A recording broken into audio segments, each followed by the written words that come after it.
Hello guys, Thunder here, and it's been a while since we did a SH Figuarts review, so thank you to HLJ for having it available so I could buy this guy here, Kamen Rider Ghost Ore Damashii. Inside the package you get a little pamphlet. It's not like that huge booklet for Drive, but you do get teases from Spectre coming out in May, Machine Ghost Striker in June, and Musashi as a web exclusive in August. And here in the back there's also the Tokon Boost, which is also out in August but as a regular release, so that's cool. Let's go! This is the figure. It uses the same body type as Drive, which I really like because it's very, it doesn't feel like a figure. It actually feels like you have Seiji Takaiwa in your hand. The color is basically all black. Has these orange accents here. Unfortunately, the only in the suit in this actual show, these black parts here are actually covered by transparent plastic kind of thing. This one, only the chest is, which is kind of a bummer since the Gimmick Change series actually had these properly done. You do have some beautiful silver here in the cuffs and the knee pads. There's no shoulder pads this time to fall off, so which is great. And the coat has the impression that you can remove it, but you can't. It's actually very sewed in. Also is that weird wizard rubbery plastic kind of. The belt is has this part here that is somehow removable. I don't know why. But you can see the face of the belt, the scary weird face there, which is quite nice. You can see here the Ore Damashii logo. Unfortunately, these are not swappable. It's not like Drives where you can swap the centerpiece. So you don't have like different icon faces like the final attack or something like that. And this just pops in. Also, the handle does not move. The handle is very much stuck into place here. The head, as you can see, is a huge compound effect, which works really well and is very appropriate with the suit. And also, very pointy horn here, horn flame thingy. So articulation-wise, you have the standard Figuart, neck joint. So there's one here and one here, so you can look all the way down as a would. But you can also look up. However, with this hoodie here, it makes looking up not an ideal situation. If you take that off, then you can look a little bit. You have more range here, but you don't want to without a hoodie, right? It doesn't make any sense. With the torso, because of the coat, you do lose a lot in bending here, bending powers. Good thing that the handle is actually in front of the coat, so it doesn't get in the way. But you don't feel that like there's two joints here. You feel there's only one joint that allows you to go forwards, and backward movements is nothing. It's nothing because there's no way to bend this part here. And since this is stuck, there's basically no movement because this is hard plastic. So there's no way to make him, arch his back all the way back.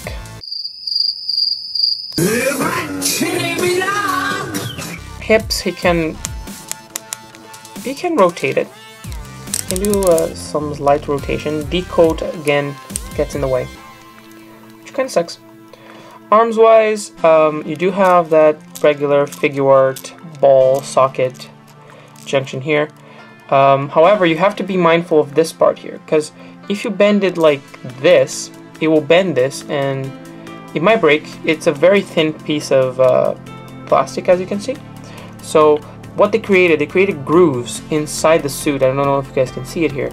So you have to insert this first, and then you can lift your arm. Then again, you're limited to just here. It's also very unfortunate, but again, design choices. And you have to, if you're moving this, you have this weird gap here. Anyways, you get your standard double jointed elbows here, and the usual Figuart wrist. Although I feel like this one's a little bit tight. I also love that this is actually a fixed piece instead of, I don't know who in Bandai thought it was a great idea to put movable cuffs. Those were the worst. Good thing we're past that now. Leg wise, we have the like normal SH Figuarts pin down and move up kind of thing. So he can kick. He can kick pretty high. So he can move forwards and back. For forwards is limited by the coat. Backwards, not really. He does have a double jointed knee here, so which is really cool. His feet are on a swivel here, that only goes one way. It doesn't go outwards for some reason, but it just goes inwards, and it goes up and down, and of course you got the toe. Along with the regular pair of fists, this figure also has commonly open hands, which are kind of arched like this with an index finger pointing up. So to have what I like to call the celestial hands for some hood removing and you know, ghost looking action. And also because it does not, bafflingly, does not come with a hands together hand for the finisher. You can try to emulate it by just putting their hands together, like putting the indexes together. Then you can kind of simulate the finisher pose. But again, it's not perfect. I don't understand why they didn't release with a hand to do that. You can also make it hold the grip here. Whatever works for you, man. The figure also comes with grippy hands to hold his only accessory, the Gangan Saber. Speaking of Gangan Saber, it not only comes with the blade mode, you can actually transform this one into rifle mode. But first of all, let's check out the details. It's made of a white translucent plastic here, and the mash of silver, black, and translucent plastic is just sexy. Very sexy. To transform it, you just pull this part here. That's what I find most effective. Pull on this part. You think you're gonna yank something, but you just take this off like this. There's no way, by the way, to make like, you know, Naginata mode, unfortunately. Even though that's a weapon that Ore Damashii used way more than, you know, any rifle mode or anything, but still, no Naginata mode. You can probably, if you wanna, you know, duct tape these together, maybe you can have a Naginata mode, but no connections there. Anyways, take this part, fold this down till here, and then it was like this. You're gonna plug it the other way around, and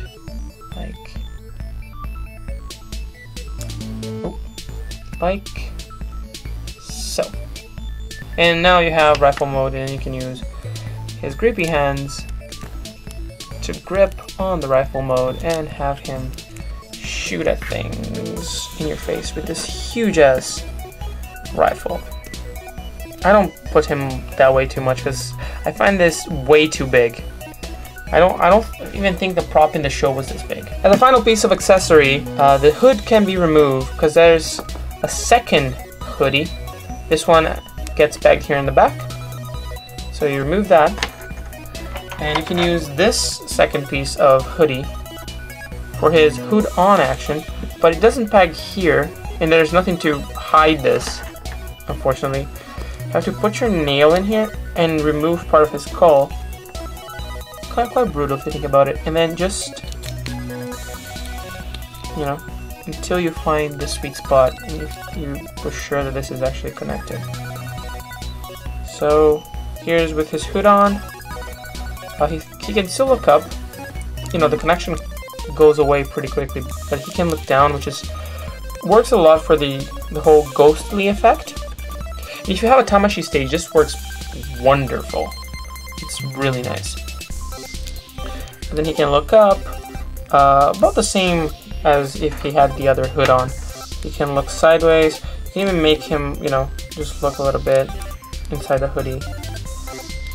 For some realistic action if you're into taking pictures of SH Figuarts, as I am. As a pre-order bonus, you also get this little guy here. I guess I can call it the SH Figuarts Yudu-sen. They normally do this. They did it with O's, with Unk. They did it with Wizard, with the effect part, the skirt pieces, with Forze. They didn't do it, but with Gaim, they had the little Japanese like foily thing, and with Drive, as you remember from my previous review, it was the tired Kokan sets. But this time they came with Yudu-sen, and he looks adorable. Yudu-sen has a very minimalistic design, but they nailed. There's no paint problems here. This hole in the back, I'll explain in a bit. His round head. His eye is a compound effect, which works a lot. He does have a little bit of articulation. His head rotates. He can do the whole like chun chun chun exorcist moment. And it also comes with this little stand that you plug it in the back. And I guess you can call it an extra piece of articulation, because you can move it around. You can, you know, he's a ball joint, so you can have him float around Ghost and give him advice and tell him how much Takeru sucks as a person. This figure art, if you're a fan of the show, if you're a fan of Ghost and Ore Damashii's design, I would say pick it up. It's not my favorite figure art. However, if you really want Ore Damashii's, this is the better option, because it looks really faithful, and you can take like cool pictures with it, have some cool poses, put him on a Damashii stage and have him fly and stuff like that. So if I knew what I was getting into, I probably wouldn't pick him up. I would probably wait until Token Boost, because Token Boost has the same hands as this guy, but it also has the, you know, hands together, like praying / doing the final attack thing. Anyways, this was today's review. Thank you for watching, and before I go back into the no review slumber that I plunged myself into last time, I might do something related to a certain Sentinel of Liberty.